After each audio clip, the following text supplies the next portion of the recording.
ನನ್ನ ಹೆಸರು ಪ್ರಣೀತ್. ನಾನು 3ನೇ ತರಗತಿ ಓದುತ್ತಿದ್ದೇನೆ. ಯದುವಂಶಜರನ್ನು ಏನೆಂದು ಕರೆಯಲಾಗುತ್ತದೆ? ಯಾದವರು. ಸರ್ವದಮನ ಯಾರ ಮಗ? ದುಷ್ಯಂತ ಮಹಾರಾಜ ಮತ್ತು ಶಕುಂತಲೆಯ ಮಗ. ಶಬ್ದ ಬಂದ ಕಡೆ ಬಾಣ ಪ್ರಯೋಗಿಸಿ ಬೇಟೆಯಾಡುವ ವಿದ್ಯೆಯನ್ನು ಏನೆಂದು ಕರೆಯುತ್ತಾರೆ? ಶಬ್ದವೇದಿ ವಿದ್ಯೆ. ಇಂದ್ರನ ಸಾರಥಿ ಯಾರು? ಮಾತಲಿ. ಭೀಷ್ಮರು ಶರಶಯ್ಯೆಯಲ್ಲಿದ್ದಾಗ ಧರ್ಮರಾಯನಿಗೆ ಬೋಧಿಸಿದ ಶಾಸ್ತ್ರ ಯಾವುದು? ರಾಜಧರ್ಮ. ಬ್ರಾಹ್ಮಣ ಮಹರ್ಷಿ ಉದ್ದಾಲಕನ ಹಠಮಾರಿ ಹೆಂಡತಿ ಯಾರು? ಚಂಡಿ. ಯಾದವರು ಹೇಗೆ ನಾಶವಾದರು? ತಮ್ಮ ತಮ್ಮಲ್ಲೇ ಹೊಡೆದಾಡಿಕೊಂಡು ನಾಶವಾದರು. ಭೂಮಿಗಿಂತ ದೊಡ್ಡದು ಯಾವುದು? ತಾಯಿ. ಗಾಳಿಗಿಂತ ವೇಗವಾದುದು ಏನು? ಮನಸ್ಸು. ಹುಲ್ಲಿಗಿಂತ ಹುಲುಸಾಗಿ ಬೆಳೆಯುವುದು ಏನು? ಚಿಂತೆ. ಉತ್ತಮ ಧನ ಯಾವುದು?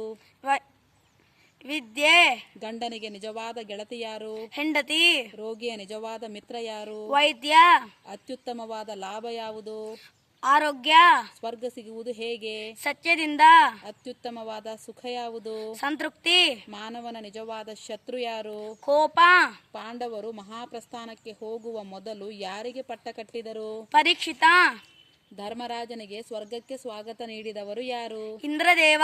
ಕಿನ್ನರರು ಎಂದರೆ ಯಾರು? ದೇಹ ಮನುಷ್ಯರಂತೆಯೂ ಮುಖ ಕುದುರೆಯಂತೆಯೂ ಇರುವ ದೇವತೆಗಳು. Very good.